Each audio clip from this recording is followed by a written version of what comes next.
ওরা যে জীবনের শ্রেষ্ঠ মুহূর্ত পার করছে এটা হয়তো ওরা নিজেরাও জানে না। ছোটবেলায় পুকুরে গোসল করতে গিয়ে এরকম লাভ ঝাঁপ দেয়নি, এরকম মানুষ হয়তো খুঁজেই পাওয়া যাবে না।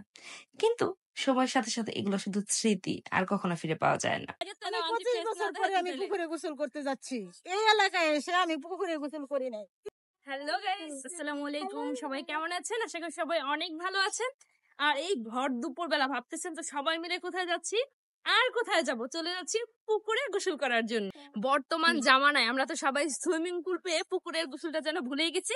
তাই আজকে সবাইকে মনে করায় দেওয়ার জন্য আমি নিয়ে যাচ্ছি সবাইকে পুকুরে। আর এই যে দেখেন আপনাদের ভাইয়ের অবস্থা, তাকে সুইমিং পুল বাদে পুকুরে নিয়ে যাচ্ছে দেখে কিন্তু সে 3/4 বাদে একদম লঙ্গি পরে চলে আসছে। ভালোই লাগতেছিল, সবাই মিলে হাঁটতেছিলাম আর গল্প করতেছিলাম আর ধীরে ধীরে পুকুরের দিকে এগিয়ে যাচ্ছিলাম। আর আমার মেয়ে তো কখনো আমার কোলে আর কখনো স্বপ্নের কাঁধেও তো একদমই হাঁটতে চায় না।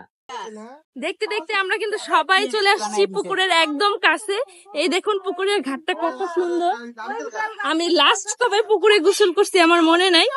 আমি ছোটবেলা থেকে পানিটা প্রচন্ড ভয় পাই, তেমন ভাবে কখনো পুকুরে নামা হয় না। আজকেই মনে হয় বুঝে পড়ে আমি ফার্স্ট পুকুরে নামবো। সবাই আমাদেরকে রাইখা নাইমে গেছে, এখন আমি আর আমার মেয়ে নামবো। আমার মেয়ে একা নামতে ভয় পাইতেছে।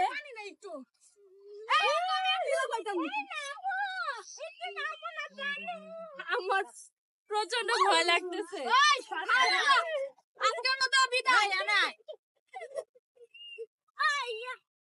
পুকুরে গোসল করতে কত মজা করতেছে। পুকুরে এসে আজকে ছোটবেলার একটা কথা বারবার মনে পড়তেছিল, যে ছোটবেলায় একদিন বাবা আমাকে সাঁতার শেখানোর জন্য পুকুরে নিয়ে গেছিল। আমি তো গাছের শিকড় ধরে হায় রে কান্না, একদমই পুকুরে নামবো না। এই জন্য প্রচন্ড ভয় লাগতো আমার পুকুরে। কিন্তু এখন খুব আফসোস করি যে তখন যদি সাঁতারটা শিখতাম তাহলে হয়তো এখন পানির প্রতি যে ভয়টা এটা আর কাজ করতো না। যারা সাঁতার পারে তাদের জন্য তো ভালো, আর সাঁতার না পারলে যে পানিটা কতটা বিপজ্জনক সেটা বলে বোঝানোর মতো না। আমি এখন পানিকে প্রচন্ড ভয় পাই, একদম ছোটবেলার মতোই। আমি এই যে কচি কাঁচাগুলোর জন্য ভিতরে যেতেই পারতেছি না।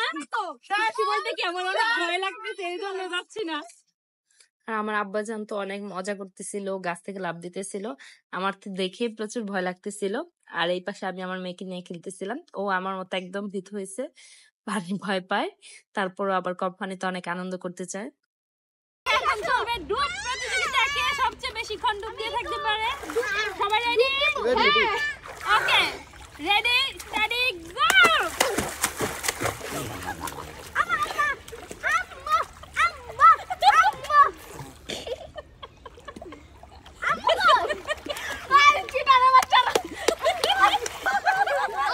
কত দূর থেকে না? আপনারা সবাই জানেন যে আগে যায় সেই তো ফার্স্ট। আমি আজকে আমি আর আমার বাইস্তা উইনার।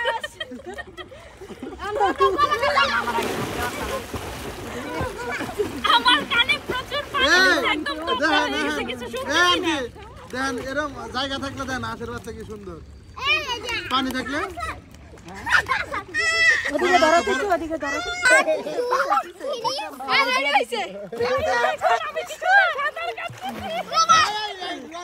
কেমন ট্যাঙ্ক না শুরু হয়েছে, শুরু হয়েছে।